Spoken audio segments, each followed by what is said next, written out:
ಸ್ವಲ್ಪ ಆಯ ತಪ್ಪಿ ಬಿದ್ದರೆ ಮುಗೀತು, ಮೂಳೆ ಮುರಿದುಕೊಳ್ಳುವುದು ಗ್ಯಾರಂಟಿ. ಬೆಳಗಾವಿ ಜಿಲ್ಲೆ ರಾಮದುರ್ಗ ಪಟ್ಟಣದ ಹೊರವಲಯದಲ್ಲಿರುವ ಮಲಪ್ರಭಾ ನದಿಯ ಹಳೆಯ ಸೇತುವೆಯ ಬಳಿ ಇರುವ ಡಾಂಬರು ರಸ್ತೆ ಸಂಪೂರ್ಣ ಹದಗೆಟ್ಟಿದೆ. ಸ್ವಲ್ಪ ಮಳೆಯಾದರೆ ಸಾಕು ಈ ರಸ್ತೆ ಕೆರೆಯಾಗಿ ಮಾರ್ಪಡುತ್ತಿದೆ.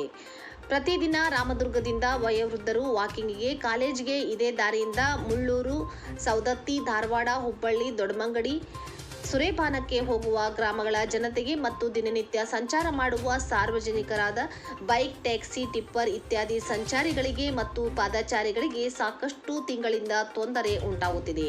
ಸಂಬಂಧಪಟ್ಟ ಅಧಿಕಾರಿಗಳು ಕ್ಯಾರೆ ಎನ್ನುತ್ತಿಲ್ಲ. ದಿನಾಂಕ 4/10/2025ರಿಂದ ದಿನಾಂಕ 7/10/2025ರವರೆಗೆ ಸರ್ಕಾರಿ ಕಾಲೇಜಿನಲ್ಲಿ ಕಬಡ್ಡಿ ಪಂದ್ಯಾವಳಿಗಳು ಕೂಡ ನಡೆಯಲಿವೆ. ಈ ಪಂದ್ಯಾವಳಿಗಳನ್ನು ನೋಡಲು ಇದೇ ಹಾದಿಯಿಂದ ಹೋಗಬೇಕು, ಬರಬೇಕು. ಶಾಸಕ ಅಶೋಕ್ ಪಟ್ಟಣ ಸ್ವಲ್ಪ ಈ ಕಡೆ ಗಮನ ಹರಿಸಬೇಕು.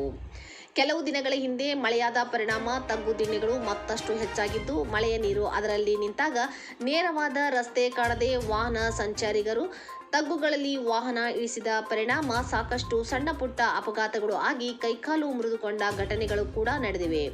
ರಾಮದುರ್ಗಕ್ಕೆ ಸಂಬಂಧಪಟ್ಟ ಇಲಾಖೆಯ ಅಧಿಕಾರಿಗಳು ಮತ್ತು ಜನಪ್ರತಿನಿಧಿಗಳು ಈ ಕಡೆ ಹೊಂಡ ಬಾವಿಯ ರೂಪ ಪಡೆದುಕೊಂಡಿರುವ ತಗ್ಗು ದಿಣ್ಣೆಗಳತ್ತ ಗಮನಹರಿಸಿ ವಿಷಯವನ್ನು ಗಂಭೀರವಾಗಿ ಪರಿಗಣಿಸಿ ರಸ್ತೆ ಸಂಚಾರವನ್ನು ಸುಗಮಗೊಳಿಸಬೇಕೆಂದು ಸಾರ್ವಜನಿಕರು ವಿನಂತಿ ಮಾಡಿಕೊಂಡಿದ್ದಾರೆ.